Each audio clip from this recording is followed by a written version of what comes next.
Hello and welcome to Konrad Seidel's Beer of the Week. This week's beer is from Kulmbach, and Kulmbach, that's in Franconia. It's a small town that's more or less dominated by its breweries. It used to have several of them. When I first came there in the 1990s, there were still four. Now I think some are in the same hand, but the most important beer that they brew is the EKU 28. The EKU 28, of course, it's only a small amount of beer, but it brings them a lot of fame. Because for some times it was really amongst the strongest beers in the world. Although in the last few years we've seen beers getting stronger, stronger and stronger, and it's not the strongest in the world, but it's one of the finest amongst the strong beers. It's a lager beer. It's a bock. It's even stronger than a doppelbock. So 28 points to 28 degrees Plato. So it's a lot of malt in that beer, and of course also a lot of alcohol. 11% makes it still one of the strongest beers in Germany. So let's have a look at the beer. You see it's sort of copper colored. It doesn't have too much head, because if a beer is strong, you don't get as much head as with a beer with maybe 5 or 6% alcohol.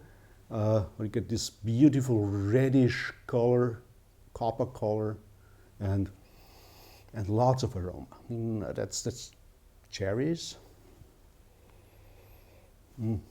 many red berries, and there's a sweetness that's in that glass, and it's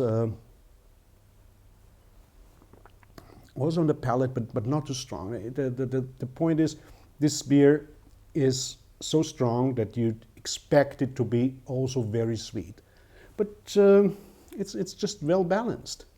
And when you start,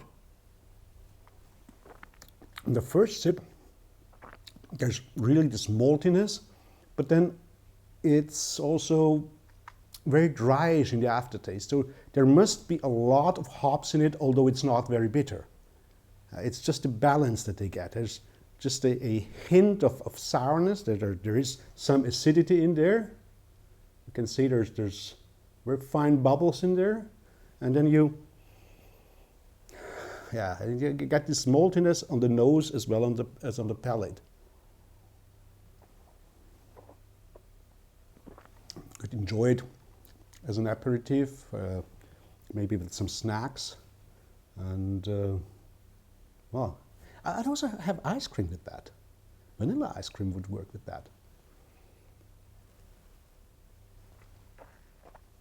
And you have to drink it in very small sips because, well, it's on the strong side. And please do that, and meet me again for another Konrad Seidel's Beer of the Week next week. Cheers.